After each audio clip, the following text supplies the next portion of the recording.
I never thought moving to New York City would feel like signing up for a front row seat to my own heartbreak.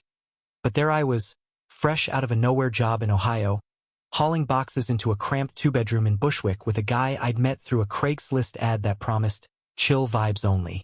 Beckett Hayes, tall, broad-shouldered, with that effortless Midwestern charm that made every girl, and a few guys, if I'm honest, at our mutual friend's going-away party swoon. He was the kind of straight dude who high-fived you after a bad breakup and cracked open a beer to toast your resilience, all while blasting Springsteen from his ancient Bluetooth speaker. Me, Christopher Lang, 26, graphic designer by day, quiet observer by night, nursing a crush on my new roommate that I buried deeper than the subway rats. Our first week was a blur of awkward negotiations, whose turn it was to buy the cheap bodega coffee, how to divvy up the fridge space without starting World War III over the last yogurt, and the unspoken rule that the living room couch was neutral territory for late-night Netflix binges. Beckett worked construction, sun-up to sundown gigs rehabbing brownstones in Brooklyn Heights, and he'd stumble in at 8, covered in sawdust and that faint scent of pine and sweat that hit me like a guilty pleasure. I'd be hunched over my laptop, tweaking logos for some startup that thought pastel fonts screamed disruptive innovation, pretending not to notice how his flannel shirt clung to his chest when he shrugged it off. "You're too good at this Zen shit, Chris," he'd say, flopping down beside me with a grin that crinkled the corners of his hazel eyes. "Me? I need noise. Gimme that action flick." And just like that, we'd dive into die-hard marathons, his arm slung casually over the back of the couch, fingers sometimes brushing my shoulder in a way that felt accidental but left me replaying it in my head until dawn. He was playful like that, wrestling for the remote, tickling me during commercials until I gasped for mercy, his laughter booming off the peeling wallpaper. It was all bro stuff, the kind of harmless horsing around that straight guys do to bond. But for me, every touch was a spark against dry tinder. I kept my secret locked tight, growing up in a suburb outside Cleveland, where the pride flag was more likely to get you keyed than celebrated. I'd learned early to code switch. Dates were coffee meetups that fizzled into friendships. Hookups were out-of-town apps, quick and forgettable. Beckett didn't know I was gay, not because I thought he'd care in some bigoted way, but because admitting it meant risking the easy rhythm we'd fallen into. He talked about exes like they were plot twists in a rom-com. Sarah from high school who dumped him for a lacrosse player. Mia the bartender who'd ghosted after one too many tequila shots. "Women, man," he'd sigh, cracking his knuckles. "They're a mystery wrapped in an enigma." I'd nod, sip my IPA, and wonder what it would be like if he ever looked at me the way he described looking at them. By month 2, the playfulness escalated in ways that blurred lines I didn't dare cross. It started innocently enough. A heat wave hit the city like a freight train, turning our apartment into a sweatbox. The AC was busted, fans did jack shit, and Beckett stripped down to basketball shorts one evening, challenging me to a game of horse with a foam basketball we'd found in a closet. "Loser does dishes for a week," he declared, tossing it my way with a wink. I missed the shot, of course, distracted by the way his abs flexed under the golden hour light slanting through the blinds. He hooped, pulling me into a bear hug that lifted me off the ground, his stubble grazing my neck. "Gotcha, Lang." Heart pounding, I laughed it off. But that night, alone in my room with the door cracked just enough to hear his snores, I let my mind wander to places it shouldn't. Weirdly, it wasn't all tension. Beckett had this humanistic streak, a quiet empathy that snuck up on you. When my mom called one Sunday, her voice thin over the line as she admitted Dad's cancer had come back, I hung up and just sat there, staring at the wall like it held answers. He didn't pry, didn't hit me with platitudes or thoughts and prayers bullshit. Instead, he ordered pizza, queued up the Shawshank Redemption. Redemption's the theme, right? And let the silence be our companion. Halfway through, as Andy Dufresne crawls through the sewer pipe toward freedom, Beckett squeezed my shoulder. "You're tougher than you think, Chris. Whatever this is, you'll outrun it." Simple words, but they landed like a lifeline, pulling me from the edge. That vulnerability cracked something open in him too. Over late-night ramen, the kind from the instant packets we microwaved when paychecks were thin, he confessed about his own ghosts. "Dad was a drunk," he said one night, stirring his noodles with a fork like it was a therapy session. Beat the shit out of Mom till she finally left. I was 15, thought I could fix it. Spoiler, I couldn't.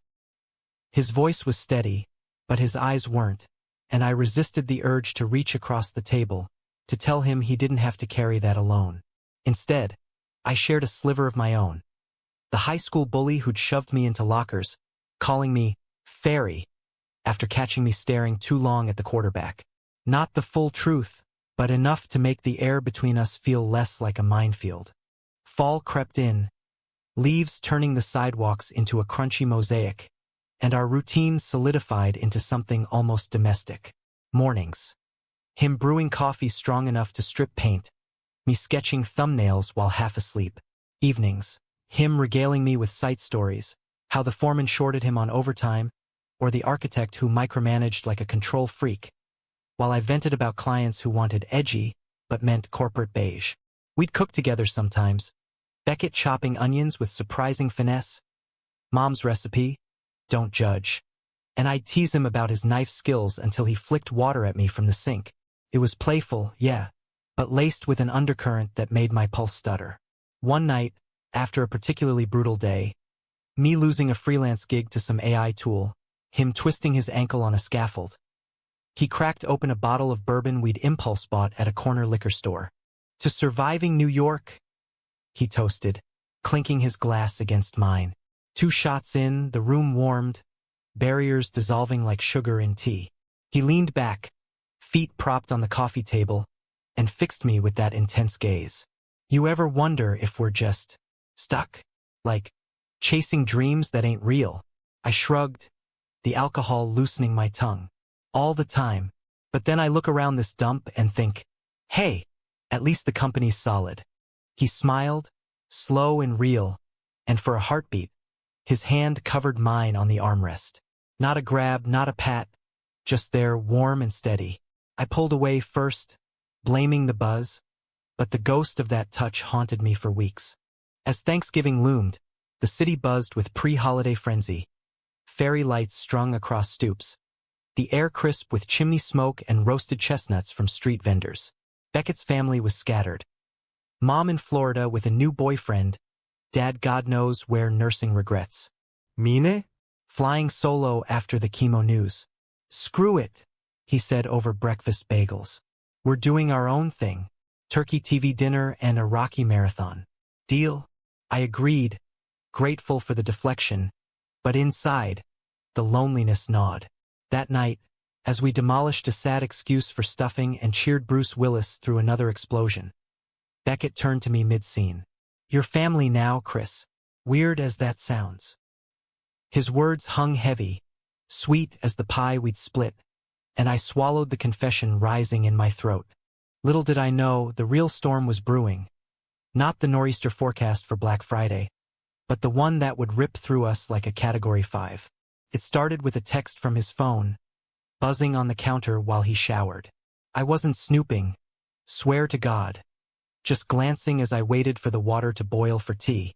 Hey Beck, last night was wild. When's round 2? Jake. The name hit like ice water. I'd met him once. At a bar crawl Beckett dragged me on, tall, tattooed, with a laugh that turned heads. Straight Jake, or so Beckett had sworn when I joked about the vibe. But the emoji, a winking face, a flame, said otherwise. My stomach twisted. Was this the betrayal I feared? Not from me, but from the illusion I'd built around him. I deleted the notification before he saw, heart hammering, and when he emerged towel-dried and humming, I forced a smile. There. He nodded, oblivious, slinging an arm around my shoulders as we settled in. But the seed was planted, doubt sprouting like weeds in cracked concrete. Playful Beckett, my rock. How much of it was real and how much a performance? As the rain began to patter outside, I wondered if the line he was about to cross wasn't his to draw, but mine to erase. December hit like a slap from Jack Frost, wrapping the city in twinkling lights and that bone-deep chill that seeped through your coat no matter how many layers you piled on. Our apartment, with its drafty windows and radiator that clanked like it was auditioning for a horror flick, became a cocoon against the world. Beckett and I hunkered down, blasting heat from space heaters we'd scavenged from a stoop sale, sharing thermoses of spiked hot chocolate while binge-watching holiday classics. Elf for laughs, it's a wonderful life for the feels, though after the Jake text, every scene of buddy camaraderie felt like a knife twist. Couldn't shake it. That message replayed in my mind during design meetings, where I'd zone out sketching absently. Beckett's face, stylized and shadowed, hiding secrets. Was Jake a one-off? A drunken experiment? Or had my playful roommate been playing a different game all along? I told myself it was none of my business. Straight guys had straight guy flings, or whatever straight guys did in dimly lit bars after last call.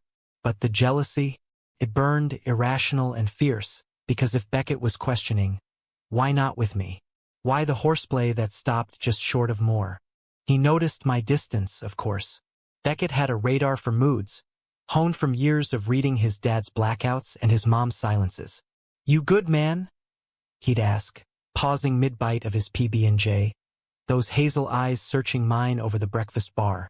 I'd mutter something about deadlines, wave it off with a forced grin. "Just the holiday blues. You know how it is."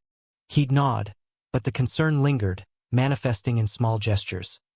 My favorite takeout from the Thai spot on Knickerbocker, a new sketchpad left on my desk with a post-it that read for the artist in residence. It was sweet, almost romantic in its obliviousness, and it only deepened the chasm. One frosty Saturday, he dragged me out for manly bonding.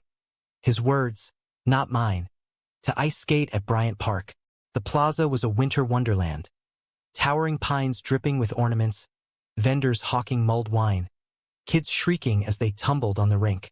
Beckett rented skates like a pro, lacing up with the focus of a surgeon, while I wobbled like a newborn foal. "Come on, Lang, channel your inner Olympian," he teased, hauling me onto the ice with hands steady on my waist. We circled the oval, his arm looped through mine for support, though I suspected it was just an excuse to stay close. The cold air bit at our cheeks, laughter echoing as he spun me once, twice, until I clung to him to keep from face-planting. For a moment, suspended in that spin, the world narrowed to us. The scrape of blades on ice, his breath warm against my ear, the faint scent of his pine cologne cutting through the hot cocoa haze. "See?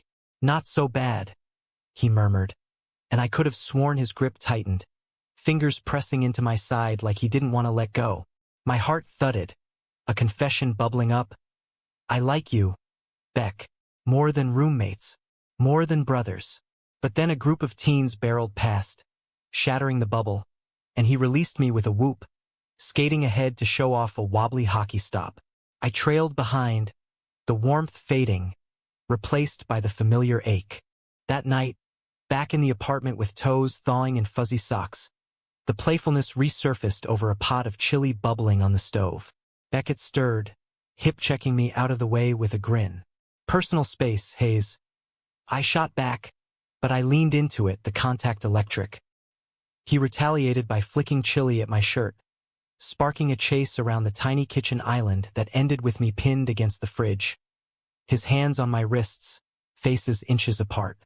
Time stretched, his breath mingling with mine, eyes locking in a way that screamed danger. "Truce," he whispered, voice husky from laughter, or something else. I nodded, throat dry, and he stepped back, rubbing his neck like he always did when flustered. "Yeah, truce." The tension simmered through New Year's, marked by a DIY countdown on our fire escape, champagne in plastic flutes, the distant pop of fireworks over the skyline. As Auld Lang Syne warbled from a neighbor's speaker, Beckett clinked his glass to mine. "To us, Chris, whatever the hell that means." His words slurred just enough from the bubbly, but the sincerity cut through. I echoed the toast, pulse racing, and for one reckless second, I leaned in like, really leaned, brushing my lips against his cheek in what I passed off as a bro hug. He froze, then hugged back fierce, but when we pulled apart, his expression was unreadable, a storm cloud passing over those hazel eyes. January brought resolutions and regrets. I threw myself into work, landing a gig designing album art for an indie folk band out of the village. Moody landscapes in watercolor that mirrored my inner turmoil. Beckett, meanwhile, threw himself into the gym, dragging me along for spotting duty at the local Planet Fitness. He'd bench press, grunting through sets, sweat beading on his forehead, while I pretended to count reps instead of tracing the veins in his forearms. "Your turn," he'd say, slapping my back, and I'd fumble the bar, earning his playful shove. "Lightweight, what's eating you, man? You've been ghosting me for weeks." I deflected with half-truths. Client drama, family stress. But the Jake text festered like an untreated wound. Finally, one blustery evening after a shift that left him limping from a ladder slip, he cornered me in the living room. "Spill it, Lang. We're better than this tiptoe bullshit."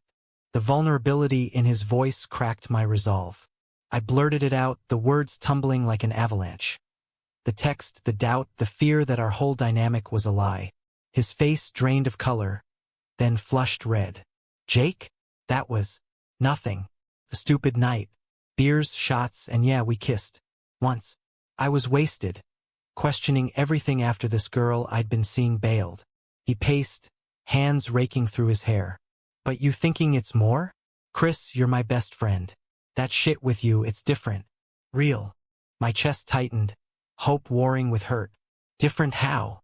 He stopped, close enough I could see the flecks of gold in his irises. "I don't know yet, but I can't lose this. Us." The air thickened, charged like the moments before a blackout. He reached out, thumb brushing my jaw. A line crossed, tentative and trembling. I didn't pull away. Instead, I closed the gap, our foreheads touching, breaths sinking in the quiet. It wasn't a kiss. Not yet. But it was a promise, fragile as fresh snow. February's chill lingered, but so did the shift. Beckett pulled back, not in rejection but exploration. Late-night talks stretching into dawn, dissecting identities over cold pizza. He admitted the confusion. The exes that never stuck, the porn that veered into curiosity, the way my laugh made his stomach flip in ways he couldn't ignore. "I'm not saying I'm, gay, but straight feels like a too-tight shirt lately." I listened, heart in my throat, sharing my own scars, the rejections, the hiding. It was raw, humanistic in its messiness. Two guys fumbling toward truth in a city that chewed up vulnerability and spat out survivors. Yet betrayal loomed, insidious. I caught him scrolling Jake's profile one morning, thumb hovering over message, a frown creasing his brow. He slammed the phone down when he saw me, but the damage was done. Trust, once solid, now spiderwebbed with cracks. Still, the romance bloomed in stolen moments. His hand finding mine during a Brooklyn Nine-Nine rerun. The way he'd hum off-key to my playlists, choosing the queer anthems without comment. It felt like falling, slow and sweet, until the nor'easter warnings blared on the news, foreshadowing the tempest ahead. Valentine's Day dawned gray and unforgiving, the kind of New York slush that turned sidewalks into treacherous skating rinks without the fun. I'd half expected Beckett to bail on our low-key plans, a home-cooked pasta dinner, bottle of Chianti from the discount rack, but he showed up at my office door at 6 sharp, wind-whipped and bearing a bouquet of bodega daisies wrapped in newsprint. "Figured we'd skip the Hallmark trap," he said, cheeks flushed from the cold, handing them over with a sheepish grin. "But, happy whatever this is." My co-workers cooed from their cubicles, oblivious to the undercurrent, and I led him out into the drizzle, heart swelling despite the Jake shadow. We navigated the subway home, shoulders brushing in the sardine can car, his pinky linking with mine under the pretense of steadying against a jolt. At the apartment, he took over the kitchen like a man on a mission, chopping garlic with flair, twirling spaghetti on forks like we'd rehearsed. Candlelight flickered from tea lights scavenged from a drawer, casting his face in soft glows that made him look almost ethereal. To lines crossed, he toasted over glasses of red, eyes locking on mine with an intensity that stole my breath. We ate cross-legged on the floor, plates balanced on knees, trading stories of botched high school crushes. His with the cheer captain, mine with the debate team captain who'd never known. The wine flowed, loosening tongues and inhibitions. Midway through dessert, strawberries dipped in Nutella, messy and indulgent. He set his bowl aside, shifting closer until our knees knocked. "Chris, He started, voice low. That night after skating, when you kissed my cheek. I replayed it 100 times.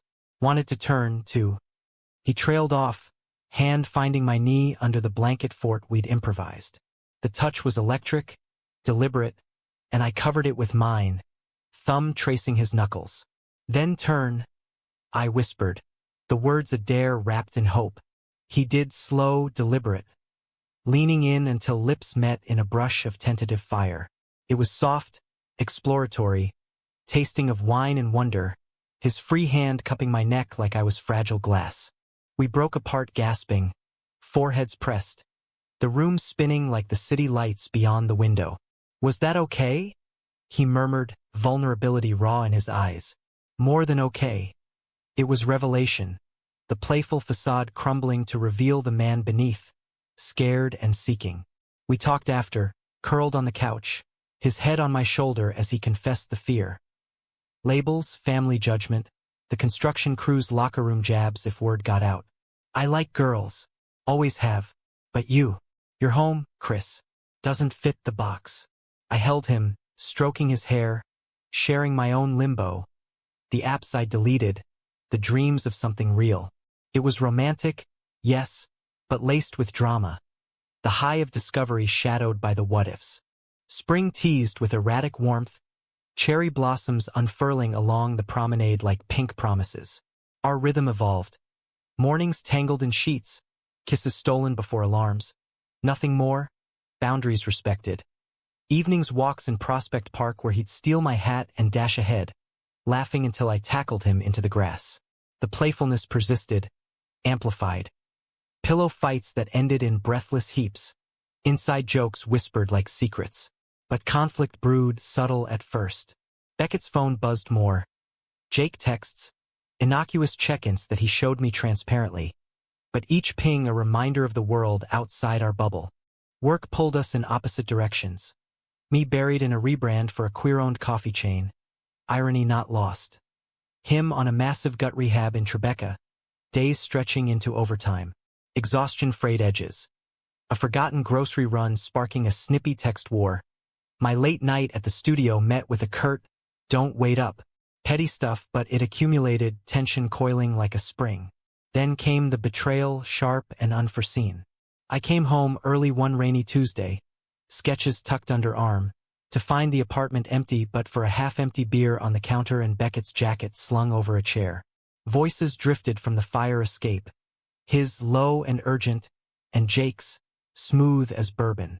Peering through the cracked door, hard in throat, I saw them. Beckett leaning against the railing, Jake close, too close. Hand on his arm, words lost to the downpour but body language screaming intimacy. Beckett didn't pull away. Instead, he nodded, a ghost of a smile, before Jake leaned in for a hug that lingered. I ducked back, bile rising, the daisies from Valentine's wilting in a vase like my illusions. When Beckett finally came in, dripping and oblivious, I confronted him. Not yelling, but voice steady as steel. Jake again? What's the play here, Beck? Am I the experiment while you figure shit out with him? His face crumpled, denial flashing before settling into guilt. It's not like that. He just needed to talk. About his own stuff. I told him about us, sort of. The word hung, validating and wounding. We argued then, voices rising over the patter of rain. Me accusing him of hedging bets, him firing back about my walls, how I'd pulled away after the text like he was toxic. You think this is easy? Coming out to myself in a city that don't give a damn? He shouted, slamming a fist on the counter. I shot back, tears hot. Then commit or let me go. I can't be the side quest. The door to his room clicked shut, leaving me in the wreckage, rain blurring the skyline like my vision. Reconciliation came haltingly, over cold coffee the next dawn. He apologized first, eyes red-rimmed, admitting the pull of the familiar. Jake as a safe confusion, no strings. But you're the string I want tangled in, he said, voice breaking. I forgave, because love's a fool's errand. But trust? That was a casualty. A scar to trace in quiet moments. We rebuilt, date-like outings. A drag brunch in the East Village where he hooped louder than me at the lip syncs. A ferry ride to Staten Island at sunset. His hand in mine as the lady loomed emerald against the waves. Romance rekindled, deeper for the dent, but suspense lingered. What if Jake wasn't the last ghost? As summer humidity descended, turning the air thick as molasses, the real climax brewed. Beckett's crew landed a plum job, restoring a historic loft in Soho, high profile with an architect who demanded perfection. Pride swelled in him, but so did the hours, vanishing into scaffolds and blueprints. I supported, cheering his texts of progress pics. Beamed ceilings reborn, exposed brick gleaming, but loneliness crept in, my designs feeling hollow without his input. One sweltering Friday, he promised early out for our anniversary. 6 months since the cheek kiss, cheesy but ours. I prepped.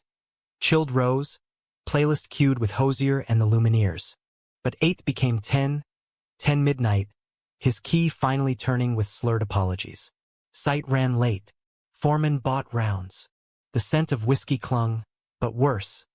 Jake's cologne, faint but unmistakable, wafting as he shrugged off his shirt. Suspicion ignited, drama unfolding in accusations hurled like grenades. Him again? At the bar. Beckett's eyes flashed defiance. Then defeat. Yeah, he cornered me. Wanted closure. I told him we're done, over, whatever. But Chris, it was nothing. Nothing? The word echoed, betrayal crystallizing. I grabbed my jacket, storming into the night, the humid air doing nothing to cool the fire in my veins. Wandering Brooklyn's neon-veined streets, payphones a relic but pay-per-hour laundromats glowing like beacons. I crashed at a friend's. No explanations, just collapse on a futon. Texts lit my phone. Beckett's pleas, raw and relentless. Come home, please. Dawn found me replying, what is home if not trust? His response, me. We're building it. Don't quit on us. Emotional wreckage, but the humanism shown. Flawed men grappling, not breaking. The fallout from that night stretched like taffy, sticky and resistant to snapping clean. I returned 2 days later, suitcase in hand from the futon exile, to find Beckett transformed. Apartment spotless, his duffel half-packed by the door. Not leaving you, he clarified, voice hoarse from unslept nights. But giving space. Crash with my cousin in Queens till we sort this. The gesture gutted me, proactive, painful proof of his investment. We talked for hours, not yelling but excavating.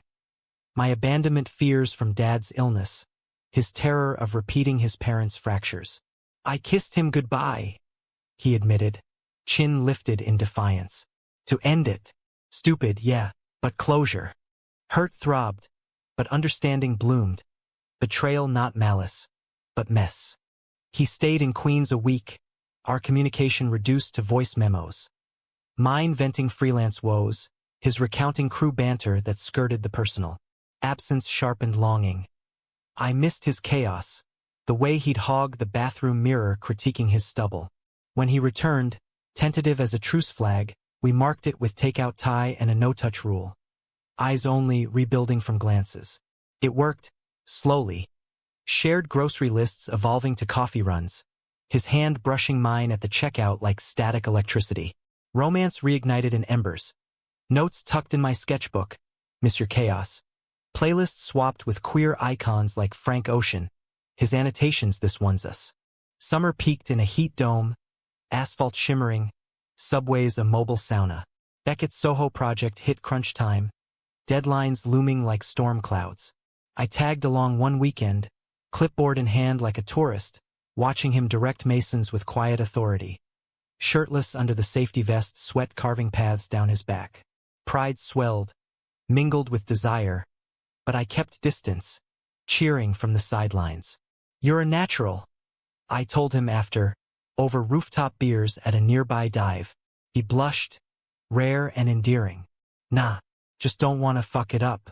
Like us. Vulnerability again, the thread weaving us tighter. But suspense coiled tighter with Jake's shadow.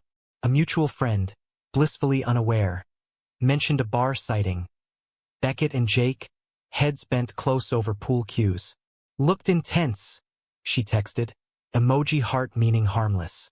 I showed Beckett that night, voice even. Coincidence. He swore it. Crew happy hour. Jake crashing uninvited. Conversation civil but curt. To prove it, he blocked the number. Phone thrust at me like evidence. See? Done.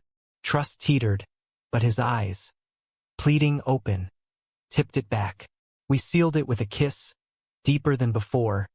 Hands roaming shirts but stopping at skin. Respect a boundary we honored. Labor Day weekend brought a breather. A road trip upstate, borrowed hatchback crammed with cooler and tent. The drive through the Catskills was therapy. Windows down, radio blasting mixtapes. Beckett's hand on my thigh as we sang off-key to take me home.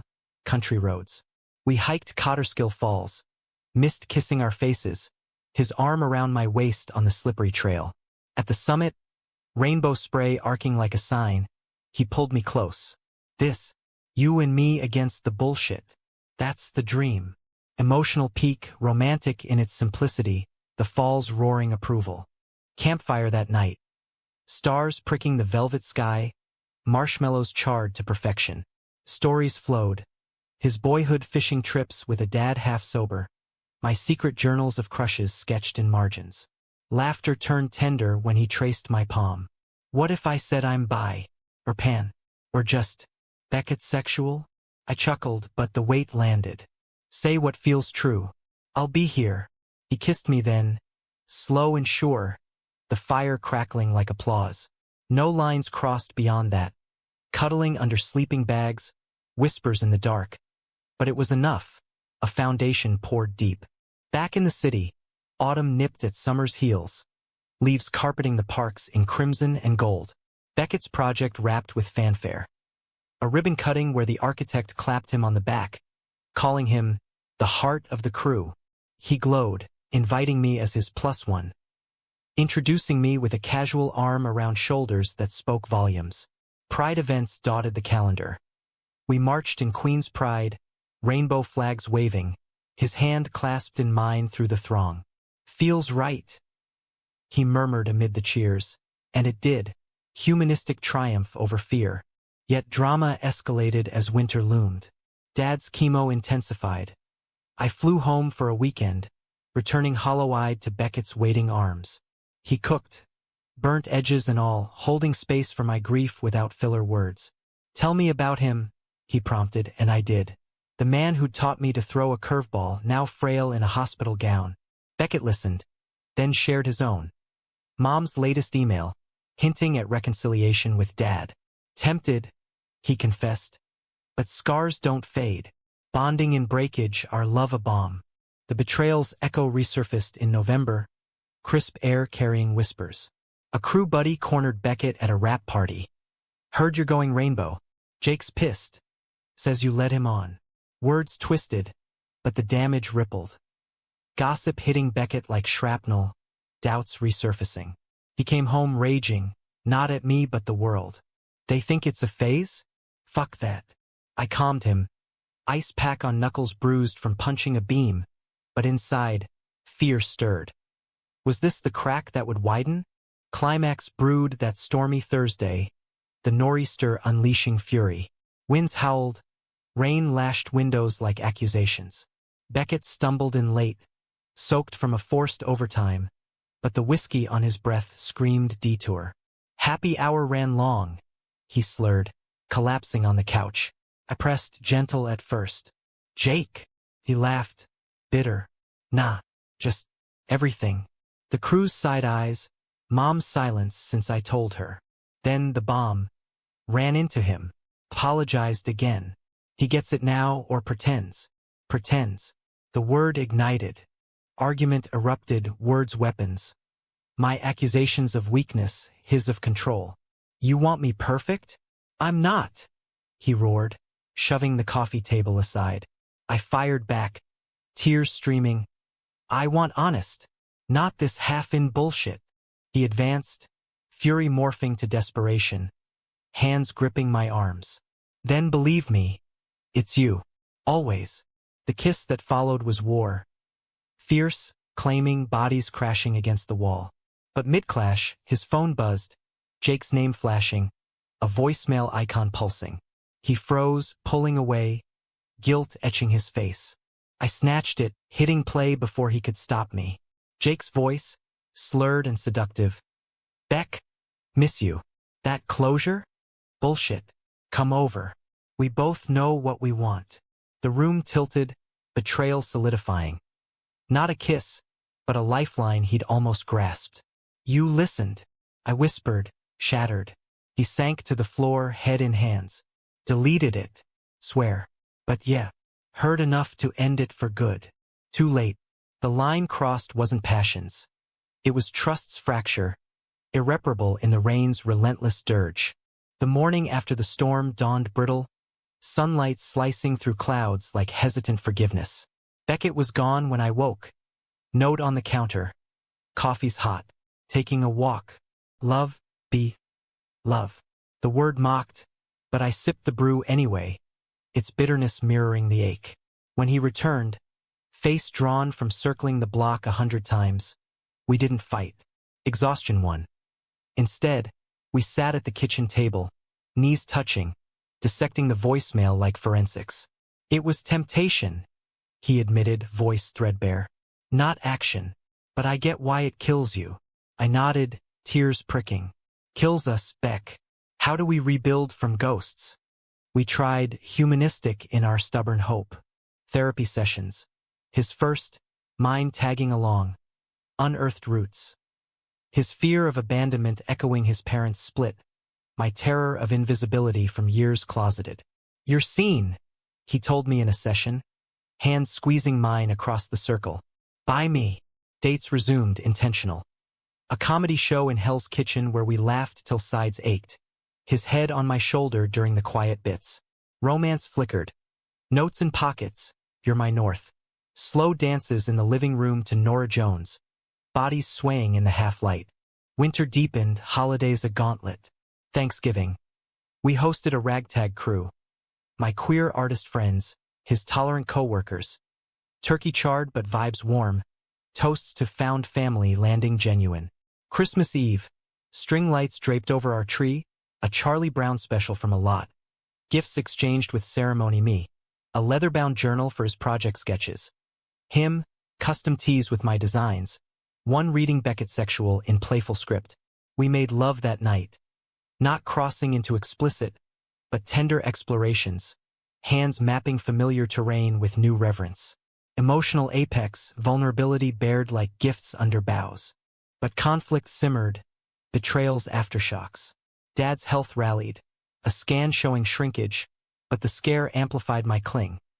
Texts checking in, canceled plans when he worked late. Beckett chafed. Not cruelly but honestly. Space, Chris. I'm here, not fleeing. Fights flared, small but seismic. Over laundry left damp. Evolving to, do you even want this? He'd storm out, return with apologies and takeout, cycle exhausting. Jake vanished, blocked, faded, but his specter lingered in doubts. A crew rumor here, a hesitant glance there. Spring renewal came with the project award. Beckett's team shortlisted for preservation excellence.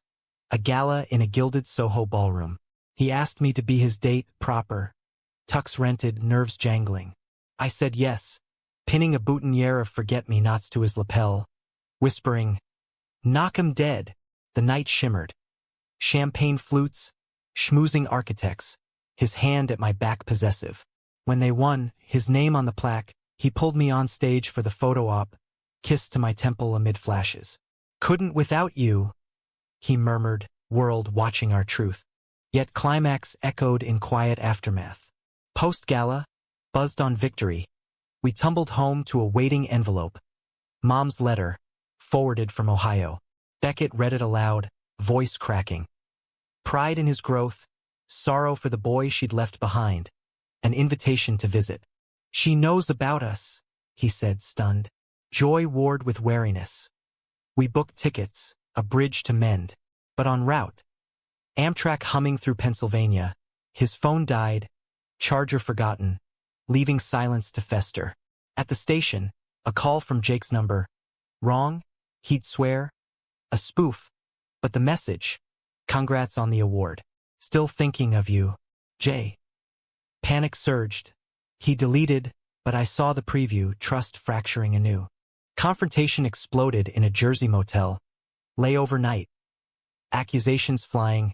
How many times? His denials roared. It's over. Why can't you see? Hurt devolved to heartbreak. I packed a bag, bound for home alone. I love you. He pleaded at the door, rain starting again. Prove it. I choked, leaving him in the downpour. Days blurred. Cleveland's gray skies, Dad's weakened grip, Mom's quiet support. Beckett's voicemails piled. Raw pleas, then silence. I grieved, not just us, but the potential. Playful to profound, lost to doubt. Humanistic turn came unexpectedly. A week in, Dad pulled me aside post-chemo, eyes clear despite the fog. Son, love's not perfect. It's the showing up after the mess. His words echoed Beckett's therapy mantras. I called. Tentative. Miss you. His reply, instant, broken. Flying out. Wait for me. He arrived gaunt, duffel light, but resolve heavy. We talked. No defenses, just truths. His blocking Jake's circle, committing to couples counseling. My vow to trust the actions, not chase shadows. We're flawed, he said, holding my face. But worth it. Summer found us stronger, scars badges. We moved. Bigger place in Bed-Stuy, sunlight flooding rooms like hope. Beckett started his own firm, small gigs with integrity. I landed a studio job, designs bold with personal fire. Romance deepened. Anniversaries marked with trips, Asheville hikes, his proposal-like vow under autumn leaves. Marry me? Someday. When we're ready. Not yet, but the promise sufficed. Betrayal's ghost? Banished, not forgotten, lessons in forgiveness, the humanism of grace. One night, fire escape perch with city hum below, he turned to me. That first hook. Rain, hand on thigh? Best mistake I made. I laughed, kissing him deep. Crossed lines make the best stories. And in New York's relentless pulse, we wrote ours. Dramatic, suspenseful, eternally ours. Epilogue whispers. Dad's remission party? Beckett toasting with tears. Mom's visit? Hugs healing old rifts. Life? Messy and magnificent. Unfolded. No perfect endings, but this? A beginning hard won and whole.